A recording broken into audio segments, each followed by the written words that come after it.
Shalom Bapak Ibu dan Saudara yang terkasih.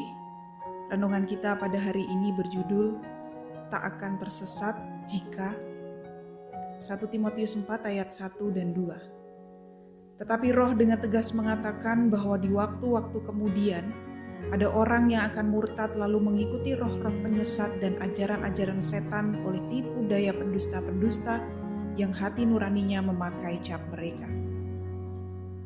Saya mengingat sebuah percakapan dengan seorang sahabat beberapa tahun lalu. Saat itu kami sama-sama berproses masuk ke sebuah lingkungan yang baru. Saya ingat kami bercakap banyak hal dan dia sempat menceritakan bagaimana sulitnya situasi yang dia hadapi dan merasa kehilangan dirinya sendiri ketika harus menyesuaikan diri di lingkungan yang baru.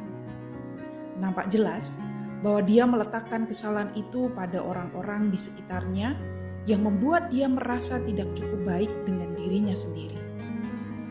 Saya merenung cukup lama, karena saya rasa saya sendiri pernah menghadapi situasi seperti itu.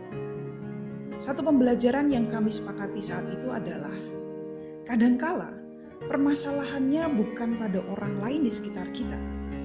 Permasalahannya adalah kita sendiri yang belum mengenal diri kita dengan baik, sehingga setiap hal yang diucapkan oleh orang lain mengenai diri kita terdengar seolah sebagai sebuah kebenaran.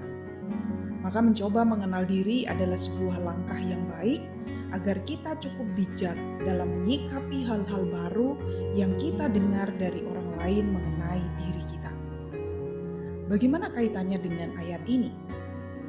Sederhana saja, mengapa seseorang mudah jatuh pada pengajaran-pengajaran sesat dan kemudian melepaskan keyakinan pada Kristus? Jika berkaca pada kisah di awal renungan ini, jawabannya sederhana.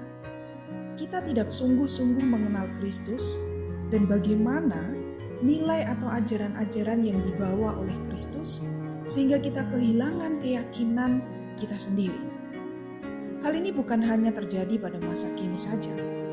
Paulus dalam bacaan hari ini juga mengingatkan Timotius bahwa akan muncul banyak penyesat yang bukan hanya membingungkan umat, namun juga berpotensi umat melepaskan keyakinan mereka pada Kristus.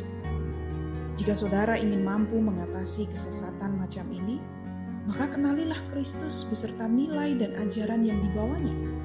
Pagarilah diri saudara dengan ajaran yang benar, tekunlah beribadah, dan bertumbuhlah dalam kebenaran pengajaran.